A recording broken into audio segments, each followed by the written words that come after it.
വലിയ വ്യാപകമായിട്ടാണ് അക്രമം അഴിച്ചുവിട്ടിരിക്കുന്നത്. CPM-ൽ നിന്ന് ഇതൊക്കെ പ്രതീക്ഷിക്കാവുന്നതാണ്. ഞാൻ വീണ്ടും ചർച്ചയിലേക്ക് പോവുകയാണ്. ഡോക്ടർ ജയപ്രസാദ്, നേരത്തെ പ്രൊഫസർ അനിൽകുമാർ ചൂണ്ടിക്കാണിച്ചതുപോലെ ഈ പൊളിറ്റിക്സിലൊരു പ്രൊഫഷണൽ അപ്രോച്ച് കൊണ്ടുവരുന്നു. അപ്പോൾ ഈ പെറ്റി പൊളിറ്റിക്കലായിട്ടുള്ള കാര്യങ്ങൾ അതൊക്കെ ഡിസ്കസ് ചെയ്ത് നമ്മുടെ ആളുകൾക്ക് മടുത്തു എന്ന് തോന്നുന്നു. അവിടെയാണ് വികസന അജണ്ട മുന്നോട്ട് വയ്ക്കുന്ന കേരളത്തിൻ്റെ വികസനം, വികസിത കേരളം, അതുപോലെ ഓരോ പ്രദേശത്തിൻ്റെയും സമഗ്രമായ വികസനം അത് അക്കമിട്ട് നിരത്തുന്നു പല പദ്ധതികളിലൂടെ. അത് ജനങ്ങളുടെ മുന്നിൽ അവതരിപ്പിക്കുന്നു. അപ്പോൾ സ്വാഭാവികമായും ജനങ്ങളിൽ പ്രതീക്ഷ ഉണ്ടാക്കുന്ന തരത്തിലുള്ള ഒരുപാട് പദ്ധതികൾ അത് നിർവഹിച്ചു കൊടുക്കാൻ സാധിക്കും എന്നൊരു ഉറപ്പ് BJP-യിൽ നിന്ന് ലഭിക്കുന്നു. സ്വാഭാവികമായിട്ട് അതിൽ ഉള്ള ഒരു പ്രതികരണം കൂടിയല്ലേ നമ്മളിപ്പോൾ തിരുവനന്തപുരത്ത് അടക്കം കണ്ടത്. മാത്രമല്ല, നേരത്തെ പറഞ്ഞ പോലെ 2 ജില്ലകൾ ഒഴിച്ച്, മലപ്പുറവും ഇടുക്കിയും ഒഴിച്ച് ബാക്കി എല്ലാ സ്ഥലങ്ങളിലും BJP-ക്ക് സജീവമായിട്ടുള്ള സാന്നിധ്യം അറിയിക്കാൻ സാധിച്ചു എന്നതും ഈ വികസിത അജണ്ടയുമായിട്ട് ചേർത്ത് വെച്ച് വായിക്കേണ്ടതല്ലേ? തീർച്ചയായിട്ടും വികസന രാഷ്ട്രീയത്തിൻ്റെ അതിൻ്റെ കഴിഞ്ഞ ഒരു ദശകവുമായി 11 വർഷമായിട്ട് രാജ്യം കാണുന്ന വികസന രാഷ്ട്രീയത്തിൻ്റെ ഒരു പ്രതിഫലനം ഈ തെരഞ്ഞെടുപ്പിൽ BJP-ക്ക് അനുകൂലമായിട്ടുണ്ടായിരുന്നു. അതിനു മുമ്പ് നമ്മൾ ലോക്സഭാ തെരഞ്ഞെടുപ്പിലും അതിനനുയോജ്യമായ ആ തരത്തിലേക്ക് കണ്ടിരുന്നു. 2016-ലെ നിയമസഭാ തെരഞ്ഞെടുപ്പിലും 15-ലെ പഞ്ചായത്ത് തെരഞ്ഞെടുപ്പിലും മുതൽ നമ്മൾ നോക്കിക്കഴിഞ്ഞാൽ BJP-ക്ക് വളരെയധികം ഒരു സപ്പോർട്ട് ബേസ് ഡെവലപ്പ് ചെയ്തിട്ടുണ്ട്. അത് കഴിഞ്ഞ ലോക്സഭാ തെരഞ്ഞെടുപ്പിൽ 20% അപ്പം നമ്മുടെ നിരീക്ഷകരൊക്കെ പറഞ്ഞത് ലോക്സഭയുടെ റിസൾട്ട് ഒരിക്കലും പ്രതിഫലിക്കില്ല എന്നുള്ളത്. അപ്പോൾ BJP-യെ സംബന്ധിച്ചിടത്തോളം ലോകസഭയിൽ BJP ആർജിച്ച ആ കരുത്ത് അതിനേക്കാളും കുറച്ചൊരു വർദ്ധിത വീര്യത്തോടെ ഈ തെരഞ്ഞെടുപ്പിൽ വന്നിട്ടുണ്ട്. അതിൽ ലോകസഭയിലും നമ്മൾ ഇന്ത്യയിലെ കേരളത്തിലെ എല്ലാ മണ്ഡലങ്ങളിലും ആ മാറ്റം ഉണ്ടായിട്ടുണ്ട്. അതുകൊണ്ട് തന്നെ അതിൻ്റെ ഒരു പ്രതിഫലനമുണ്ട്. പക്ഷേ ഇവിടെ UDF-ൻ്റെ വിജയത്തെ നമ്മുടെ അനിൽകുമാർ പറഞ്ഞ എല്ലാ കാര്യങ്ങളോടും എനിക്ക് യോജിക്കാൻ കഴിയാത്തതിൻ്റെ ഒരു പ്രധാന കാരണം പ്രൊഫഷണലിസത്തിൻ്റെ അഭാവം ഇടതുപക്ഷത്തിനില്ല. ഇടതുപക്ഷം വളരെ ശക്തമായ രീതിയിൽ പ്രവർത്തിച്ചിരുന്നു. അവരുടെ കേഡർ വർക്ക് ചെയ്തിരുന്നു. ക്യാമ്പയിനിങ്ങിൽ ഫ്രണ്ടിൽ തന്നെയായിരുന്നു. എല്ലാ തരത്തിലും ഈ സന്ദേശ സിനിമയിലുള്ള കാര്യങ്ങൾ ഉൾപ്പെടെ, പെണ്ണ് കേസ് ഉൾപ്പെടെ എല്ലാ കാര്യങ്ങളും അവർ ചർച്ച ചെയ്യുന്നു. പക്ഷേ വിഷയം അതല്ല, കാൽക്കുലേഷൻസ് തെറ്റിയെന്നുള്ളതാണ്. ഇപ്പോൾ 2023 മുതൽ കേരളത്തിൽ ഏറ്റവും കൂടുതൽ ഉയർത്തി കാണിച്ചത്, നിങ്ങൾ മറന്നു പോകരുത്, ഇടതുപക്ഷം ഏറ്റവും കൂടുതൽ ഉയർത്തി കാണിച്ചതും ഏറ്റവും കൂടുതൽ പ്രചരണം നടത്തിയതും ഹമാസും ഗാസയുമായിരുന്നു. അപ്പം കേരളത്തിലെ മുസ്ലിം സമൂഹത്തിൻ്റെ ഫുൾ സപ്പോർട്ട് അവരുടെ കൂടെയാണെന്നൊരു ധാരണ അവർക്കുണ്ടായിരുന്നു. ലോക്സഭാ തെരഞ്ഞെടുപ്പിൽ എല്ലാ കാലത്തും കോൺഗ്രസിന് അഡ്വാൻറ്റേജ് കിട്ടുന്നത് കൊണ്ട് അത് അവരുടെ കണക്കൂട്ടലിൽ തെറ്റിയിട്ടില്ലായിരുന്നു. പക്ഷേ പ്രോബ്ലം എന്ന് വെച്ചാൽ നിയമസഭയിലും ഒരു കോൺഫിഡൻസ് ഉണ്ടായിരുന്നു. പക്ഷേ അവർ കഴിഞ്ഞ ഒരു 6-7 മാസമായിട്ട് ചെയ്ത ഹിന്ദു വർഗീയതയെ പ്രീണിപ്പിക്കുന്ന തരത്തിലേക്ക്, വിശേഷിച്ച് അതിലവർ വിജയിച്ചത് NSS-ൻ്റെയും SNDP-യുടെയും നേതൃത്വത്തെ കൂടെ കൊണ്ടുവരാൻ കഴിഞ്ഞു എന്നുള്ളതാണ്. അപ്പം ഒരു ഭാഗത്ത് അവർക്ക് ഈ NSS-ൻ്റെ പേര് പറഞ്ഞതുകൊണ്ടാണ്, പരാമർശമുണ്ട്, ഈ SNDP-യിലെ ഒരു വിഭാഗം, അതായത് ശരിക്കും CPM-ൻ്റെ വോട്ട് ബാങ്കാണല്ലോ SNDP, അതിൽ നിന്നൊരു വിഭാഗം മാറി ചിന്തിച്ചിട്ടുണ്ടോ? ആ വോട്ടുകൾ BJP-ക്ക് അനുകൂലമായി, അതുപോലെ കോൺഗ്രസിനും ഒരു വിഹിതം കോൺഗ്രസിന് അനുകൂലമായിട്ട് പോയിട്ടുണ്ടോ? അല്ല, കേരളത്തിലെ ഈഴവ സമൂഹത്തിന് നമ്മളത് ഇതിലെ ലോക്സഭാ തെരഞ്ഞെടുപ്പിൽ നമ്മളത് കണ്ടല്ലോ.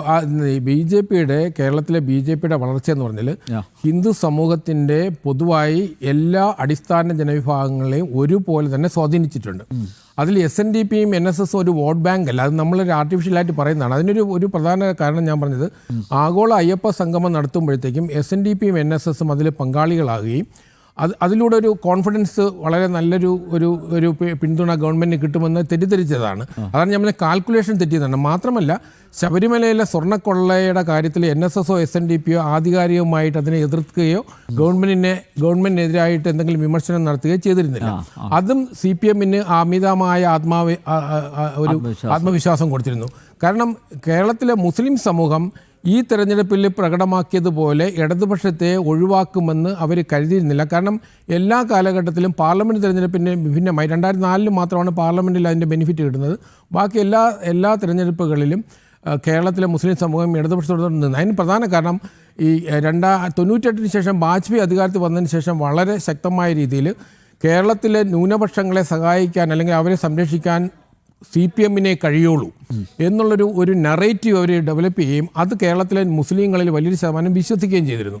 അപ്പോൾ 2004 എല്ലാ സർവേകളിലും BJP ആഗോള ദേശീയ തലത്തിൽ ജയിക്കുമെന്നുള്ളൊരു റിപ്പോർട്ട് വന്നതിൻ്റെ അടിസ്ഥാനത്തിൽ കേരളത്തിലുണ്ടാക്കിയ ഭീതിയായിരുന്നു അന്ന് 17ഓളം സീറ്റുകളിൽ ഇടതുപക്ഷം ജയിച്ചത്. പക്ഷേ പിന്നീട് അതിലൊരു വിശ്വാസമുണ്ട്. അതുകൊണ്ട് തന്നെ ഇടതുപക്ഷത്തെ സംബന്ധിച്ചിടത്തോളം ന്യൂനപക്ഷങ്ങളിൽ വലിയൊരു വിഭാഗം ജനങ്ങൾ, വിശേഷിച്ചും തിരുക്കൊച്ചി ഭാഗത്തെ മുസ്ലിം വിഭാഗങ്ങൾ, നമുക്കറിയാം കേരളത്തിൽ മുസ്ലിം ലീഗിനെ ആദ്യം അധികാരത്തിൽ കൊണ്ടുവന്നത്, അതിനുശേഷം ALMLനെ അധികാരത്തിൽ കൊണ്ടുവന്നു, അതുപോലെ PDPയെ മുഖ്യധാരയിലേക്ക് കൊണ്ടുവന്നു, മദനിയെ മുഖ്യധാരയിലേക്ക് കൊണ്ടുവന്നു, SDPയെയും അതുപോലെ ഒളിഞ്ഞും തെളിഞ്ഞും വെൽഫെയർ പാർട്ടിയുടെ പിന്തുണ അവർ നേരത്തെ സ്വീകരിച്ചിരുന്നു. ആ തരത്തിൽ മുസ്ലിം സമൂഹം ഒരു പരിധിവരെ ഒരു വലിയൊരു ശതമാനം, അതായത് മുസ്ലിം ലീഗിൻ്റെ കോട്ടയായ 25-30 മണ്ഡലങ്ങൾക്ക് പുറത്ത് മുസ്ലിം സമൂഹമുണ്ട്. അതായത് മുസ്ലിങ്ങളിൽ ന്യൂനപക്ഷമായ തിരുക്കൊച്ചി ഭാഗത്ത് വിശേഷിച്ചും ഇടതുപക്ഷത്തിന് അനുകൂലമായ ഒരു അന്തരീക്ഷം ഉണ്ടാകുമെന്നൊരു കാൽക്കുലേഷൻ കഴിഞ്ഞ കുറേ പതിറ്റാണ്ടുകളായിട്ട് തന്നെ ഇടതുപക്ഷത്തിന് അനുകൂലമായിരുന്നു. പക്ഷേ ഈ തെരഞ്ഞെടുപ്പിൽ നമ്മൾ കാണുന്നത് കണക്ക് കൂട്ടലുകൾക്ക് അതീതമായിട്ട് മുസ്ലിം ഏതാണ്ട് 29% വരുന്ന മുസ്ലിം വോട്ടുകൾ ഏതാണ്ട് പൂർണ്ണമായിട്ടും ഇടതുപക്ഷത്തിൽ നിന്ന് മാറി വലത്തോട്ട് പോവുകയും, അതേസമയം ഇടതുപക്ഷത്തിൻ്റെ ഹിന്ദു പ്രീണന നയം കൊണ്ട് ഒരു വോട്ട് കൂടുതൽ കിട്ടുകയും ചെയ്തില്ല. കയ്യിലുണ്ടായിരുന്ന ന്യൂനപക്ഷം പുറത്തു പോവുകയും ചെയ്തു. അതുപോലെ തന്നെ ക്രിസ്ത്യൻ സമൂഹത്തിലും അവർക്ക് കാര്യമായ സ്വാധീനമുണ്ടാക്കാൻ കഴിഞ്ഞില്ല. മുനമ്പം ഉൾപ്പെടെയുള്ള വിഷയങ്ങളിൽ അവരെടുത്ത നിലപാടുകൾ അതൊക്കെ തന്നെ നമ്മുടെ കേരളത്തിൽ ചിന്തിക്കുന്ന ആളുകളുടെ ഇടയിലും ക്രിസ്ത്യൻ സമൂഹത്തിൻ്റെ ഇടയിലും അവർക്ക് നിലവിൽ ഒരു പരിധിവരെ പിന്തുണ ലഭിച്ചിരുന്ന മേഖലയിൽ പോലും, ഇപ്പോൾ ഉദാഹരണത്തിന് തിരുവനന്തപുരം ജില്ലയിലും കൊല്ലം ജില്ലയിലുമൊക്കെ ന്യൂനപക്ഷ വിഭാഗങ്ങൾ വലിയ ശതമാനം ഇടതുപക്ഷത്തിന് വോട്ട് ചെയ്യുന്നവരാണ്. നമ്മുടെ തീരദേശ പ്രദേശങ്ങളിലൊക്കെ നിയമസഭാ തെരഞ്ഞെടുപ്പിലും തദ്ദേശ സ്വയംഭരണ സ്ഥാപനങ്ങളിലെ തെരഞ്ഞെടുപ്പിലും. പക്ഷേ ഈ വർഷം അതുണ്ടായില്ല. അപ്പം കോൺഗ്രസ് പാർട്ടിയെ സംബന്ധിച്ചിടത്തോളം കോൺഗ്രസിൻ്റെ മികവിൻ്റെ ഫലമല്ല ഇത്. ഞാനിത് അവരുടെ വിജയത്തെ കുറച്ച് കാണിക്കുന്നതല്ല. കേരളത്തിലെ തെരഞ്ഞെടുപ്പിൽ നമ്മൾ പരിശോധിച്ച് കഴിഞ്ഞാൽ അങ്ങനെ മെരിറ്റിൻ്റെ അടിസ്ഥാനത്തിൽ കേരളത്തിൽ വോട്ട് ചെയ്യുന്നവരല്ല. 67 ശേഷമുള്ള, വിശേഷിച്ച് 77 ശേഷമുള്ള എല്ലാ തെരഞ്ഞെടുപ്പിലും മാറി കേരളത്തിൽ അധികാരത്തിൽ വരും. വളരെ നല്ല ഭരണം കാഴ്ചവെച്ച് കഴിഞ്ഞാൽ അടുത്ത തെരഞ്ഞെടുപ്പിൽ അവർ പരാജയപ്പെടുന്ന ഇതാണ്. അപ്പോൾ കേരളത്തിൽ എത്രയോ സ്ത്രീ വിഷയങ്ങളിൽ ഉൾപ്പെട്ട കുഞ്ഞാലിക്കുട്ടിയെ പോലെയുള്ള ഒരുപാട്, മുകേഷിനെ പോലെ ഒരുപാട് ആൾക്കാർ നമ്മുടെ ഇടത് വലത് രാഷ്ട്രീയത്തിലുണ്ടാവാം. ഇവർക്കാർക്കും അവരുടെ രാഷ്ട്രീയ ഭാവിയിൽ ഒരു ദോഷം ഉണ്ടായില്ല. അതുകൊണ്ട് തന്നെ ഈ രാഹുൽ മാങ്കൂട്ടം കേരളത്തിലെ മാധ്യമങ്ങൾ എത്ര ചർച്ച ചെയ്യാലും ജനങ്ങളുടെ ഇടയിൽ അതിന് യാതൊരു സ്വാധീനം ഉണ്ടാവില്ല. അതുപോലെ തന്നെ അഴിമതിക്ക് ആദ്യമായി ശിക്ഷിക്കപ്പെട്ട രാഷ്ട്രീയ നേതാവാണ് R. ബാലകൃഷ്ണപിള്ള. അദ്ദേഹം ജയിലിൽ പോയ ആളാണ്. പക്ഷേ അദ്ദേഹം അതിനുശേഷം നടന്ന തെരഞ്ഞെടുപ്പിൽ വലിയ ഭൂരിപക്ഷത്തിലാണ് ജയിച്ചത്. അപ്പോൾ കുഞ്ഞാലിക്കുട്ടി അതുപോലെയാണ്. കുഞ്ഞാലിക്കുട്ടി വൻ ഭൂരിപക്ഷത്തിലാണ് പിന്നീട് ജയിച്ചത്. അപ്പോൾ കേരളത്തെ സംബന്ധിച്ചിടത്തോളം ജനങ്ങളങ്ങനെ എല്ലാവരും മെറിറ്റിൻ്റെ അടിസ്ഥാനത്തിലാണ് വോട്ട് ചെയ്യുന്നതല്ല, മറിച്ച് അവരുടെ അന്ധമായ രാഷ്ട്രീയം ഒരു ഭാഗത്തും മറ്റ് ജാതി മത ചിന്തകൾ തന്നെയാണ് വിജയിക്കുന്ന രാഷ്ട്രീയ പ്രസ്ഥാനത്തിന് എപ്പോഴും തണലേക്കുന്നത്. പക്ഷേ ഇവിടെ ഇത്തവണ BJP യഥാർത്ഥത്തിലൊരു പൊളിറ്റിക്കൽ വിക്ടറി ഈ തെരഞ്ഞെടുപ്പിൽ നേടിയ BJP ആണ്. കാരണം BJP വളരെ കൺസിസ്റ്റൻ്റായ ഒരു വളർച്ചയും കൺസിസ്റ്റൻ്റായ ഒരു പ്രചരണ ശൈലിയും ഇതിലൂടെ വളരെ ഗ്രാജുവലായിട്ടാണ്. നമ്മൾ BJPയുടെ വളർച്ച എന്ന് പറഞ്ഞാൽ പെട്ടെന്ന് ഒരു സുപ്രഭാതത്തിലുണ്ടായ വളർച്ചയല്ല.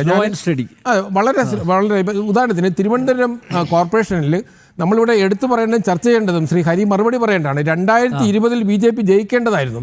അന്ന് പരസ്യമായിട്ട് കോൺഗ്രസ് BJPയെ ജയിപ്പിക്കില്ല. കാരണം 2016 നിയമം ജയിച്ചത് മുതൽ BJPയുടെ വിജയം ബ്ലോക്ക് ചെയ്യുന്നു. വിശേഷിച്ച് മുരളീധരനെ പോലെയുള്ള നേതാക്കൾ അത് പ്രഖ്യാപിക്കുകയും അങ്ങനെ 2020 കോർപ്പറേഷൻ തിരഞ്ഞെടുപ്പിൽ പൂർണ്ണമായിട്ടും കോൺഗ്രസിൻ്റെ വോട്ടുകൾ LDFിലേക്ക് പോയി.